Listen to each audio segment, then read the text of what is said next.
Let's talk about Jos and the recent Easter attacks in Nigeria.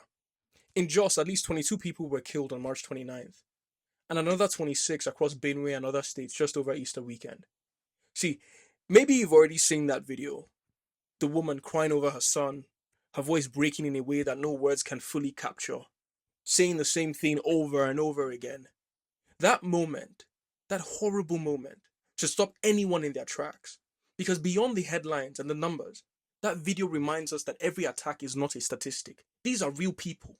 It is a mother, it is a child, it is a brother, it is a family whose world has been split into before and after.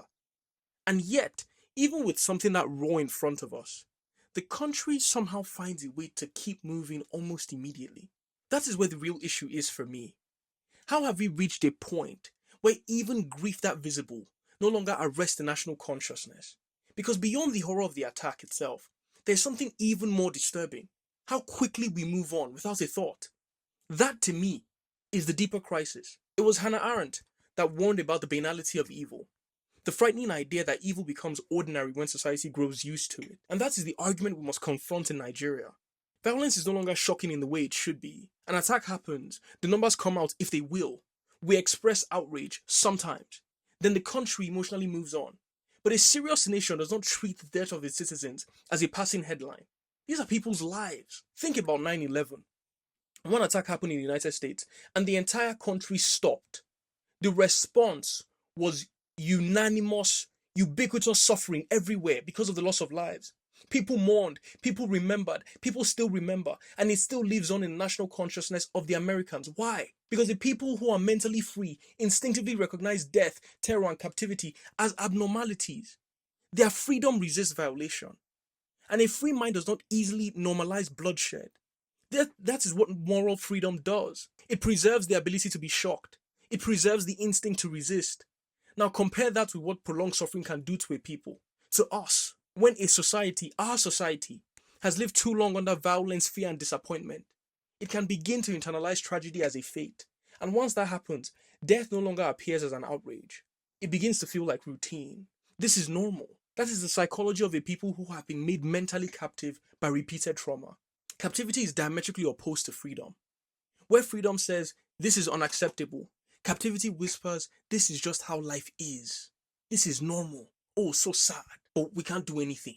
That is the real danger. Because the deepest form of slavery is not always physical.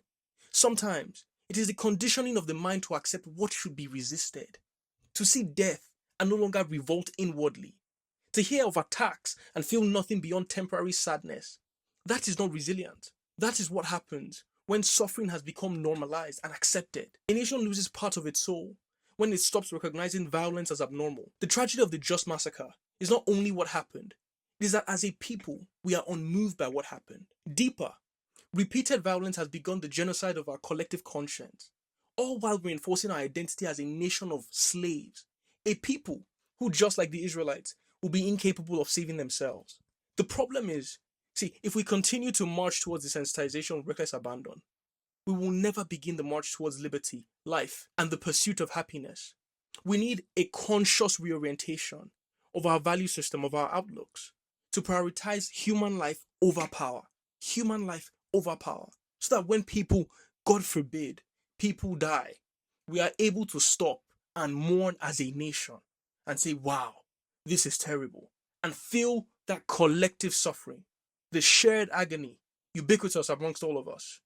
In every home, in every church, in every place of worship, in every business, people feel that loss. Only then can we truly start to march towards freedom.